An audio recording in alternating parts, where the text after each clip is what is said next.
Boa noite, queridos, a paz do Senhor. Hoje a gente vai meditar na passagem que está em Mateus 6,33, uma passagem conhecidíssima, né? Que diz assim: mas buscai primeiro o reino de Deus e a sua justiça, e todas essas coisas vos serão acrescentadas. Dependendo da versão, vai dizer: e todas as demais coisas serão acrescentadas. Bom, nesse contexto aqui de Mateus 6, a gente está dentro do Sermão da Montanha, né? Que está ali nos capítulos 5, 6 e 7 do livro de Mateus. Então Jesus, ele está falando com os seus seguidores.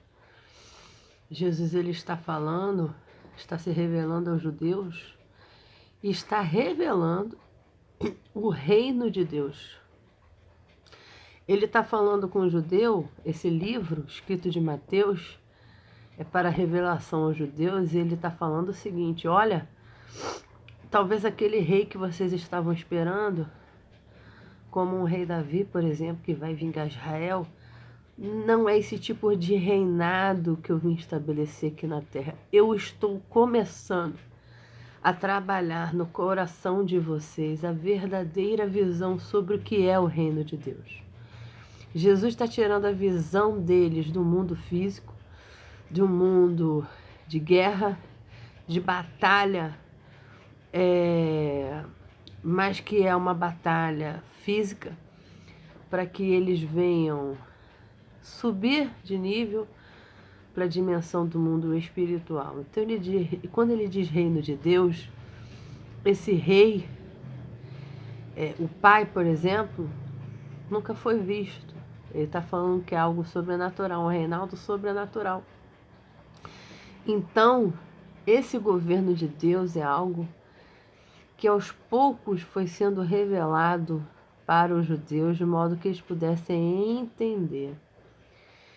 E aí Jesus vai falar no contexto assim: olha, vocês não se preocupem, né, pelo que vocês vão comer, pelo que vocês vão vestir, quanto vocês vão beber, né?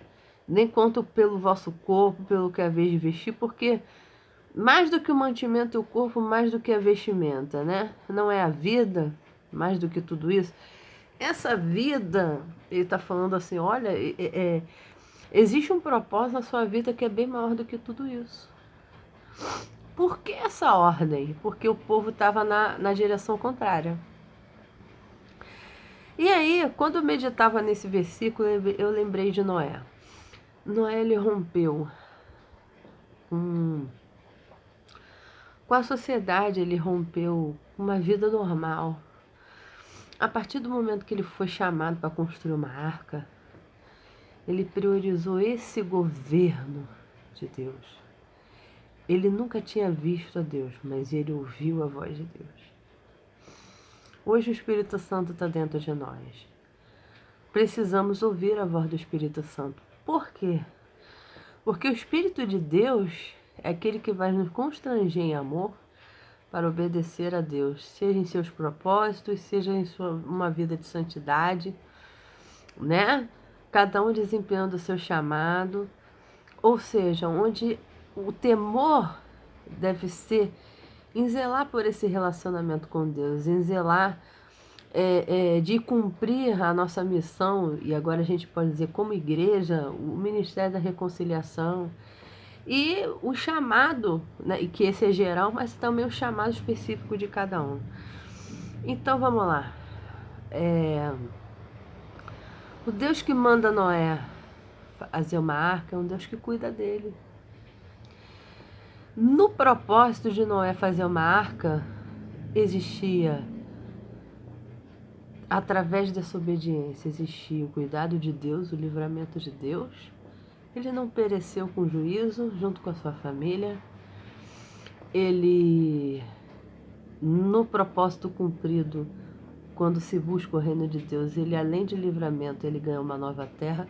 Significa que tinha uma nova provisão, ou seja, Deus, nos propósitos, na obediência desse Rei dos Reis, ele fez com que favorecesse a família dele.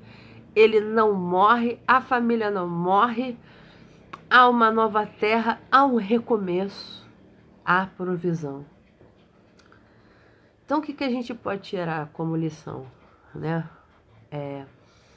Toda vez que Deus te manda fazer algo, toda vez que Deus te comissiona, toda vez que Deus te entrega um ministério, você não deve ter medo. Olhe para a vida de Noé, lembre, né? Lembre. Fazer a arca também significa misericórdia de Deus de privar essa família do juízo, do dilúvio. Quando você honra, né, o reino de Deus, quando você tem uma vida de santidade, você se inclina para obedecer os desígnios desse Rei dos Reis. Você tem livramento, você tem misericórdia, você vive o novo de Deus, você vive o recomeço, você vive a provisão, né? Você vive o melhor de Deus. Então, não tenha medo de abandonar as coisas da terra nesse ponto. As coisas naturais, não tenha medo de abandonar esse medo do amanhã, porque se você está em Deus, você não precisa ter medo do amanhã, pelo que vestir, pelo que comer, pelo que beber. A cada dia basta o seu mal e Deus cuidará de todas as coisas. Mas primeiro, busque o reino de Deus e a sua justiça. As demais coisas e todas essas coisas que todo ser humano precisa, que são as suas necessidades básicas, serão acrescentadas. Você pode ter certeza, se tiver compromisso com Deus, Deus também tem compromisso com você de zelar por todas as suas necessidades, amém? Porque Ele é fiel. Ele não pode contra a sua palavra que diz, eu nunca vi o justo mendigar o pão. Essa é a palavra para você. Deus te abençoe, tenha uma boa noite, que a graça e a paz esteja sobre o seu lar.